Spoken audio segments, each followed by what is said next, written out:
আমি কালিনা কিভাবে প্রবেশ করবো এই মণ্ডপের ভিতরে? আমি যে এই প্রবেশ রাস্তা খুঁজে পাচ্ছি না। বুঝতে পেরেছি তুমি ডাকি না কেন ওই মামলের সে আমায় দেখি কি উপায় বলে দেয়। কোথায় কোথায় জননী?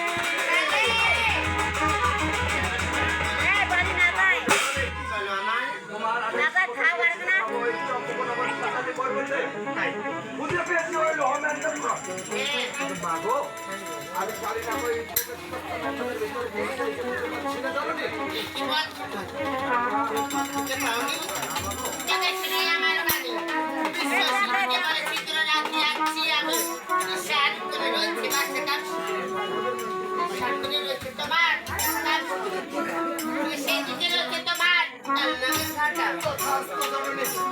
আবারও ফিরে যাও তোমার ফলে মা তখন আমি কালিনা তোমাকে স্মরণে তখন তুমি আমার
কি অপরূপ দৃশ্য তাহা!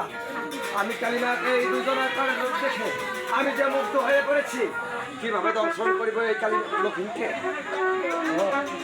বুঝতে পেরেছি লক্ষ্মী, তোমার পিতার অপরাধের কারণে আজ তোমাকে মৃত্যুবরণ করতেই হবে লক্ষিন্দর। না, কিভাবে দর্শন করিব এই লক্ষ্মীকে? এখনো যে বালাবালি এবং চম্পকবাসীগণ সবাই জাগৃত রয়েছে। তবে আবার আবার ডাকি না কেন এই মামনের শাহকে? সে আমায় কি কোথায় মা গো?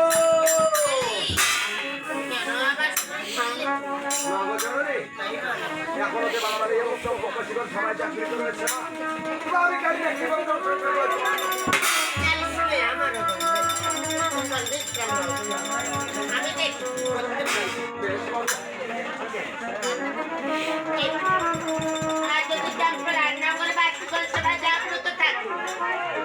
তো কালী কখনো কোনো দিল হবে আমি এখন নিদ্রা দেবী কোথায় নিদ্রা দেবী কোথায় নিদ্রা দেবী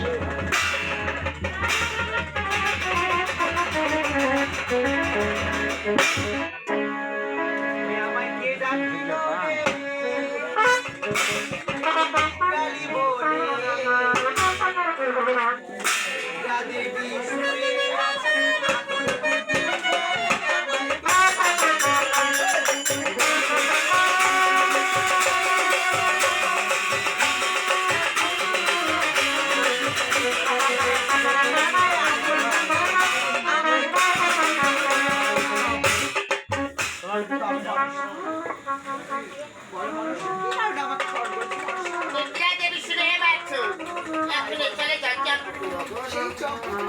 আর কাল নিদ্রা দিয়ে আসো তাই করো তো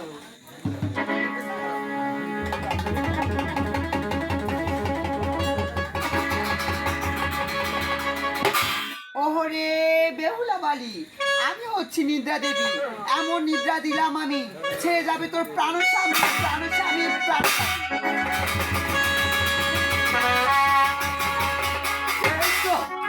এই তো দেখতে পাচ্ছি এই চম্পকবাসী করে মনে করা আমাদের সবাই কাল নিদ্রা আইনে এটাই হবে আমার সুবর্ণ সুযোগ ওই লক্ষিণকে দংশন করা। বলে লক্ষিন্দর তাই মৃত্যুর জন্য প্রস্তুত হ। আমি কালীনাথ তোমাকে এক্ষুনি দংশন করিব, এক্ষুনি দংশন করিব।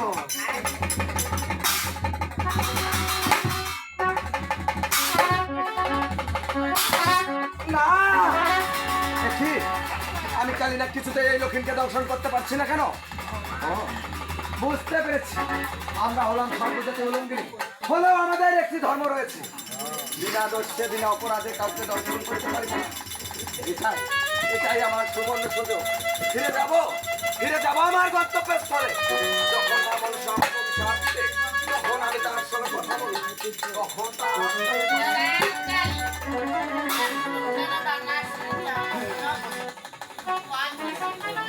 বাবু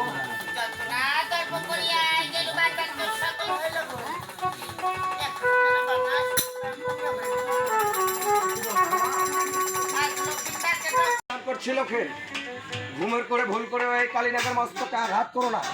ঘুমের করে এই কালীনাগের মস্তকে যদি আঘাত করো তাহলে আমি এই কালীনাগ তোমাকে বাঁচাতে পারবো না লক্ষিন্দর। তাই সাবধান হও লোকে, হুঁশিয়ার হও। তাই আমি আর বেশি বিলম্ব না করে ওই মায়ের আদেশ মতো শুয়ে ওই লক্ষিণের পদ তলের নিচে যখন লক্ষিন্দর আমার মস্তকে আঘাত করবে তখন আমি কালীটাকে দংশন করিব। তাই সাবধান হও লোকে, হুঁশিয়ার।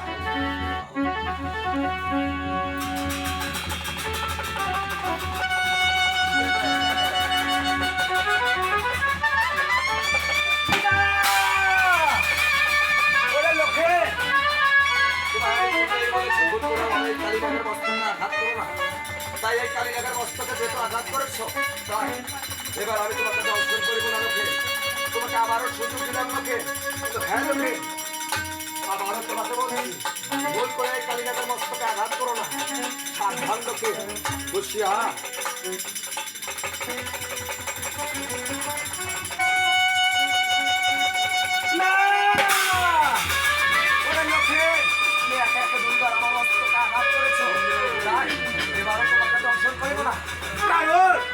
ওই মা বেহুলার সতী বলে ওই বেহুলার বাড়ির মুখ খানা থেকে আর কালীনাথ তোমাকে ক্ষমা করে দিলাম।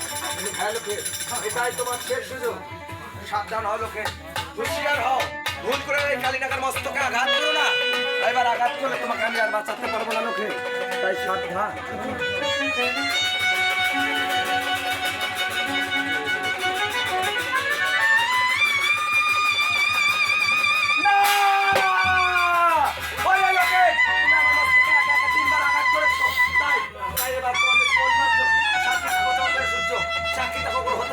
সাক্ষী থাকো চম্পকবাসী, সাক্ষী থাকো আকাশ পাতাল, সাক্ষী থাকো ৩৬ কোটি দেবতা। আমি জয়